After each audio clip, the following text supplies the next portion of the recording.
ಹೋಗೋಣ. ರಾಜಕಾಲುವೆ ಒತ್ತುವರಿ ಮಾಡಿಕೊಂಡವರಿಗೆ ಬಿಸಿ ಮುಟ್ಸೋಕೆ ಪ್ಲಾನ್ ಅಂತೆ. ಆಪರೇಷನ್ ರಾಜಕಾಲುವೆಗೆ ಕೃಷ್ಣ ಬೈರೇಗೌಡರು ಗ್ರೀನ್ ಸಿಗ್ನಲ್ ಕೊಟ್ಟಿದ್ದಾರೆ. ರಾಜಕಾಲುವೆ ಒತ್ತುವರಿ ತೆರವು ವಿಚಾರಕ್ಕೆ ಶೀಘ್ರದಲ್ಲೇ ಈ ಕಾರ್ಯವನ್ನ ಮತ್ತೆ ಶುರು ಮಾಡ್ತಾರೆ. ಬೆಂಗಳೂರಿನಲ್ಲಿ 860 ಕಿಲೋಮೀಟರ್ ರಾಜಕಾಲುವೆಯ ವ್ಯಾಪ್ತಿ ಇರೋದು.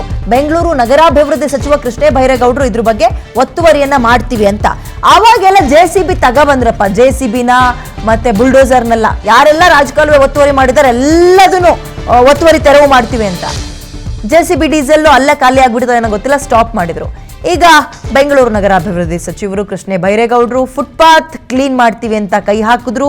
ಅದು ಯಶಸ್ವಿಯಾಗಿ ನಡೆಸ್ತಾ ಇದ್ದಾರೆ. ಅದರ ಜೊತೆಗೆ ರಾಜಕಾಲುವೆ ಒತ್ತುವರಿ ವಿಚಾರವೂ ಕೂಡ ಪ್ರಸ್ತಾಪ ಮಾಡಿದ್ದಾರೆ. ಫುಟ್ಪಾತ್ ರೀತಿಯಲ್ಲೇ ಜೋಶನ್ನ ಮತ್ತು ಧೈರ್ಯವನ್ನ ರಾಜಕಾಲುವೆ ಒತ್ತುವರಿ ವಿಚಾರದಲ್ಲೂ ಸಂಪೂರ್ಣ ಮುಗಿಯೋ ತನಕ ತೋರಿಸಿದ್ರೆ ಬಹಳ ಒಳ್ಳೇದು. ಯಾಕಂದ್ರೆ ರಾಜಕಾಲುವೆ ಒತ್ತುವರಿ ಕೇವಲ ಯಾರೋ ಚಿಕ್ಕ ಪುಟ್ಟ ಜನ ಶೆಡ್ ಹಾಕೊಂಡಿದ್ದಾರೆ ಅಂತಲ್ಲ, ದೊಡ್ಡ ದೊಡ್ಡ ಬಿಲ್ಡಿಂಗ್ಗಳಿದಾವೆ, ಬಂಗ್ಲೆಗಳಿದಾವೆ, ಅವನ್ನು ಬೀಳ್ಸೋ ತಾಕತ್ ಬೇಕಲ್ಲ. ಅದನ್ನ ಆ ಪ್ರದರ್ಶನವನ್ನ ಧೈರ್ಯವನ್ನ ತೋರಿಸ್ತಾರ ಕೃಷ್ಣ ಬೈರೇಗೌಡರು. ಯಾಕಂದ್ರೆ ಅವರು ಕೈಗೆತ್ಕೊಂಡಂತಹ ಕೆಲಸವನ್ನ ಮಾಡೇ ತೀರ್ತಾರೆ ಎನ್ನುವ ಹೆಗ್ಗಳಿಕೆ ಕೂಡ ಅವರಿಗಿದೆ. ಬಹಳ ಶಿಸ್ತಿನ ಮಂತ್ರಿಗಳು ಅಂತಲೂ ಕೂಡ ಹೆಸರನ್ನ ತಗೊಂಡಿದ್ದಾರೆ.